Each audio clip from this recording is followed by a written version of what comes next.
What's up, guys? This is Dr. Kyle from Cape Chiropractic and Acupuncture coming at you with this week's movement tip of the week.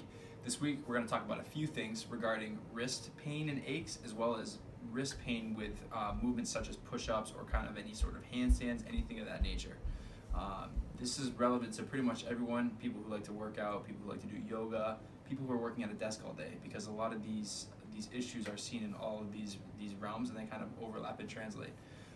One thing that a lot of people are lacking in this day and age is adequate wrist mobility, especially into extension. So what extension is your ability for your wrist to go up in this direction here.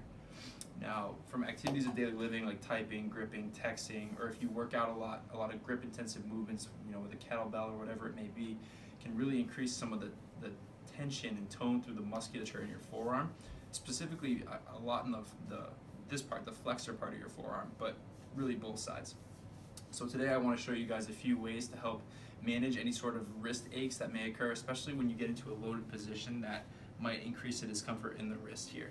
There's a lot of reasons beyond just muscle tension why this can occur, so this is something that you may want to try, but you can also have some issues going on in the wrist, or issues going on in the shoulders or the lats that might be causing this problem as well, but this is a good place to start and check it out. So the first part is just seeing how your wrist moves. So seeing if you can flex down, seeing if you can extend up. Ideally, when you do wrist extension, you want to be able to have about 80 to 90 degrees, because if you think about when you go into a push-up position, you're putting your joints and your wrists into about a 90-degree position. So if you don't have enough extension or ability to do this, and then you start to try and forcefully obtain that position when you're doing a push-up, a handstand, or whatever it may be, you might be creating some issues or some pain in the wrist that you don't need to. So a few ways to manage this.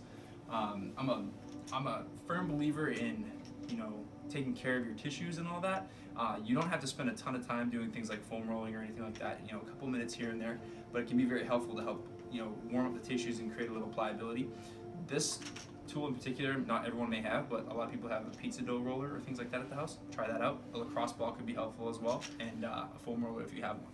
But I particularly like this tool for the wrists and the forearm muscles. So what you can do, especially to get the flexor muscles that actually control how much you can go into extension, is just creating a 45-degree angle with the stick, putting it down on the table, and then just going through and rolling out all these tissues here, okay?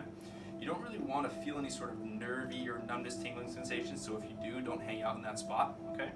Do this for about 30 seconds to a minute. If you find a sticky spot or one that's a little more sensitive, usually you can hang out there for a little bit longer and just iron out that tissue just a bit. And then to flip sides and get the extensor side, you just switch the stick to the inside and roll through there, okay? Now that'll feel really good and help warm the tissues up a little bit. But what we do after is even more important, which is kind of a little bit of an exercise or a loaded stretch. My favorite way to do this is on the ground. If you don't have time for this, I'll show you an alternative afterwards. But this can be a really intense stretch, so the closer you start to your body to stretch these muscles out, the better. Put your fingertips near your knees, okay, and just gently load into this position. If you have pain with this, you might want to lay off or try and even get your hands closer to your body.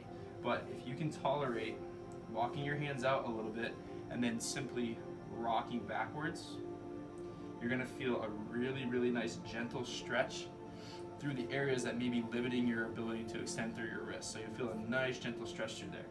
You can continue to walk your hands out and intensify the stretch as you can tolerate it, okay? Hang out here for about 30 seconds to a minute. You may even want to go 2 minutes if you've had a long day at the office, okay? And the same thing for the other side. With this one though in particular, don't put all your weight on your wrist. I'm putting probably 8 to 10% of my weight on my hands right now. You want most of your weight going through your legs, through your hips, okay?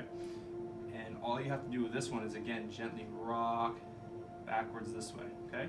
You can change the angles of your hands a little bit to hit different areas of tension through your wrists, okay?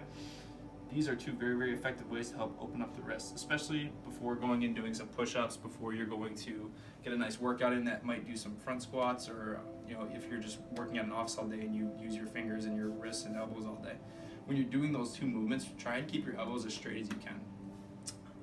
If you're not able to get down on the ground during the middle of the day, or you don't have time to do that, the generic or very traditional stretch of just going down to extension, kind of rotating your arm, rotating your wrist, and going up this way is also adequate. I prefer the other method just because it simulates more things like push-ups or handstands, especially for our active populations.